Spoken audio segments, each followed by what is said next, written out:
ফিরে এসেছো, তুমি এসো আমাদের কাছে, আমাদের বুকে এসো। এ বাবা, এতগুলো বিড়াল আমাকে ধরতে পারলে খেয়ে সাধু বানিয়ে দিবে। লুকিয়ে পড়তে হবে আমাকে। আর টম, তোমাকে কতদিন পরে দেখছি। যাও তোমার বাবার কাছে যাও। বাবা, আমি তোমাকে অনেক মিস করেছি, অনেক দিন পরে তোমাকে দেখছি। যাও, এই তো তোমার ছোট্ট দুইটা বোন। ভাইয়া ভাইয়া, তোমাকে আমরা অনেক মিস করেছি।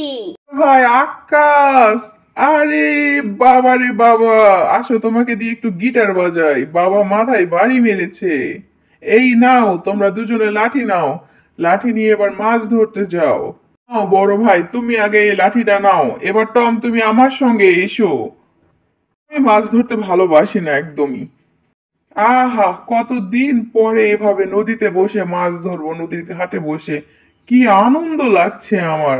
আহা হা হা, ভীষণ আনন্দ। নদী থেকে মাছ ধরে মাছ খাওয়ার মজাটাই অন্যরকম। টম, তুমি কিন্তু কোনো কথা বলো না, কথা বললে মাছ আসবে না এখানে।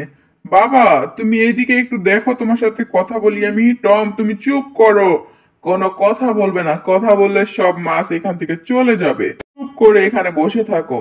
বাবার সঙ্গে একটু কথা বলতেও পারছি না, বাবা আমার কোনো কথাই শুনতে চাচ্ছে না। নদীর পাড়ে বসে মাছ ধরছে, আমার তো ভালো লাগছে না। আমি খেলবো কার সঙ্গে? আর নাকে হাঁচু এসেছে, হাঁচু। টমটা আর আমার কথা শুনছে না।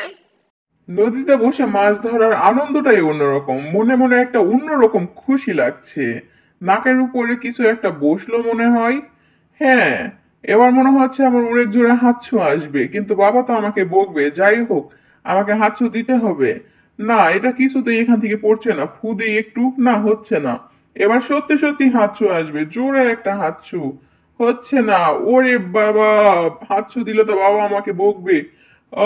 হাচ্ছু।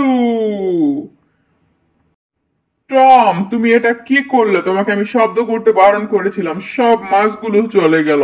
ভীষণ রাগ হচ্ছে আমার টমের উপরে। বড়শিটা এবার ভেঙেই ফেলবো। টম, তুমি এটা ঠিক করলে না।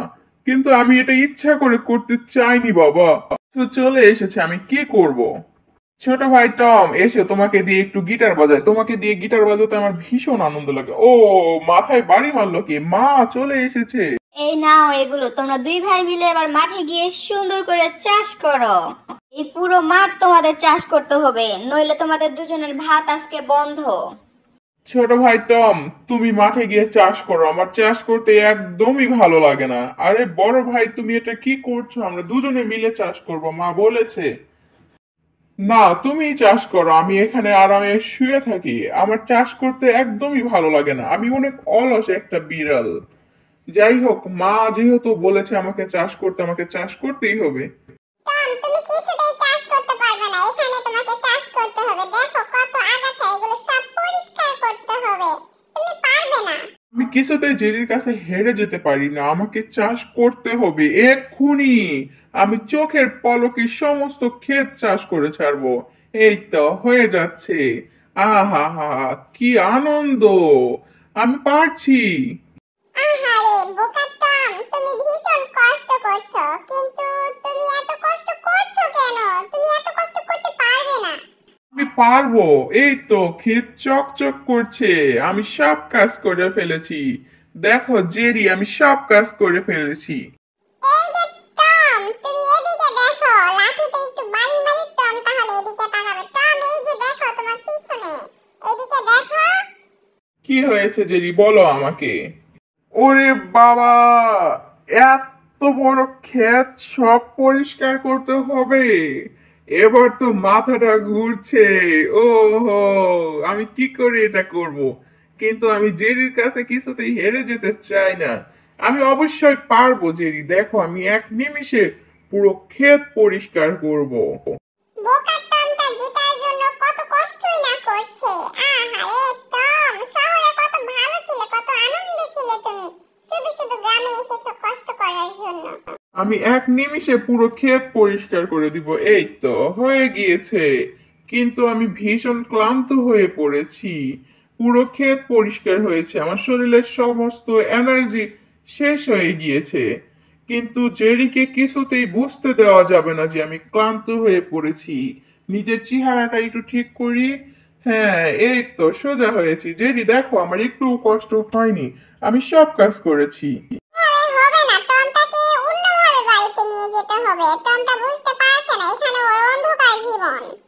সমস্ত কাজ আমি শেষ করেছি, কিন্তু আমি ভীষণ ক্লান্ত হয়ে পড়েছি। জেরিকে তো বুঝতে দেনি, কিন্তু আমি জানি আমি অনেক ক্লান্ত। অনেক দিন পরে গ্রামে এসে এসব কাজ করেছি। ভাইয়া ভাইয়া চলো, তোমাকে আমরা গোসল করে দিব। এই তো দেখো, এই সুন্দর পানিতে তোমাকে আমরা গোসল করিয়ে দিব। ছোট বোন, তুমি তাড়াতাড়ি ব্রাশ দিয়ে ভাইয়ের মাথায় ঘষো, ভাইয়ের শরীর ভীষণ নোংরা হয়েছে। এতদিন শহরে থেকে একটু গোসল করেনি, এবার পানি ঢেলে দিব তোমার মাথায়, বড় পালা পানি।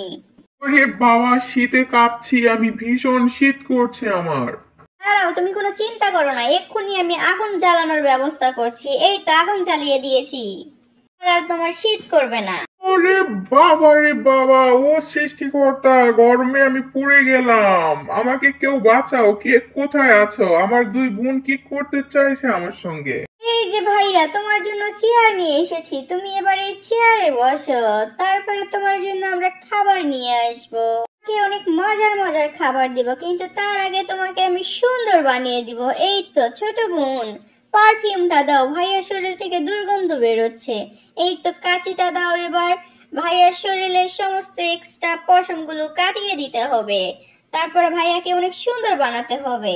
ওরে বাবা, ওরা আমার সঙ্গে কি করতে চাইছে আমি কিছুই বুঝতে পারছি না। অবশেষে আমার চেহারা তোমরা সকলেই দেখো দর্শক, আমার কি অবস্থা করে দিয়েছে আমার বোনেরা। আমাকে কি বানিয়েছে, আমাকে দেখতে ভেড়ার মতো লাগছে। দেখি তো ওদিকে কিছু একটা হচ্ছে। আরে টমের এই অবস্থা! হা হা হা হা হা হা হা। কি আনন্দ, টম একটা ভেড়া হয়েছে। সবাই চলে এসো, খাবারের সময় হয়ে গিয়েছে, ঘন্টা দিলাম, তাড়াতাড়ি চলে এসো, তোমাদের সকলের জন্য খাবার তৈরি। ও, অবশেষে খাবারের সময় হয়েছে। সারাক্ষণ কাজ করেছি। ওরে বাবা রে বাবা, কি করছে ওরা! ও, আর গ্রামে থাকবো না।